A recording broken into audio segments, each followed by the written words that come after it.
ആസിഫും ടൊവിനോയൊന്നും എന്നേക്കാൾ ഒരു മില്ലിമീറ്ററിൻ്റെ ഒരു ഭാഗം പോലും താഴെയല്ല. അവരെനിക്കൊപ്പമാണ്. പ്രായത്തിൽ മൂത്തതായതുകൊണ്ട് മറ്റേ എനിക്ക് കിട്ടിയതാണെന്ന് തോന്നുന്നു. പുരസ്കാരങ്ങൾ എപ്പോഴും ഒരു കലാകാരനെ സംബന്ധിച്ചിടത്തോളം പ്രോത്സാഹനമാണ്.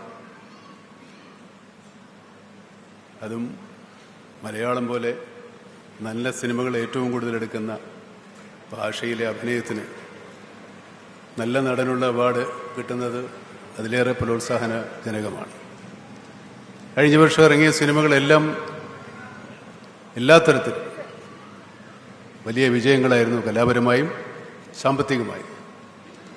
പുതിയ അഭിനേതാക്കളുടെ മിന്നുന്ന പ്രകടനങ്ങൾ നമ്മൾ കണ്ടതാണ്. എൻ്റെ കൂടെ നടന്മാരായി സ്പെഷ്യൽ ജൂറി മെൻഷൻ കിട്ടിയ ആസിഫും ടൊവിനോയൊന്നും എന്നേക്കാൾ ഒരു മില്ലിമീറ്ററിൻ്റെ ഒരു ഭാഗം പോലും താഴെയല്ല. അവരെനിക്കൊപ്പമാണ്. പ്രായത്തിൽ മൂത്തതായതുകൊണ്ട് മറ്റേ എനിക്ക് കിട്ടിയതാണെന്ന് തോന്നുന്നു. അതുപോലെ സൗബിൻ, നടി ഷംന, അങ്ങനെ എല്ലാവരും അഭിനയം കൊണ്ട് അത്ഭുതപ്പെടുത്തിയവരാണ്. ഞാൻ ഈ ഫെമിനിസ്റ്റ് ഫാത്തിമ കണ്ടു. ഈ അടുത്ത ദിവസം നിങ്ങളീ പലരും കണ്ടു കാണും.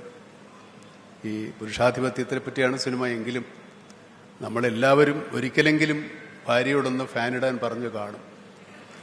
ആ സിനിമയിലെ ഭർത്താവിൻ്റെ പ്രധാന ജോലി ഭാര്യയോട് ഫാത്തിമ ഫാനിട്ടെ എന്ന് പറയുക.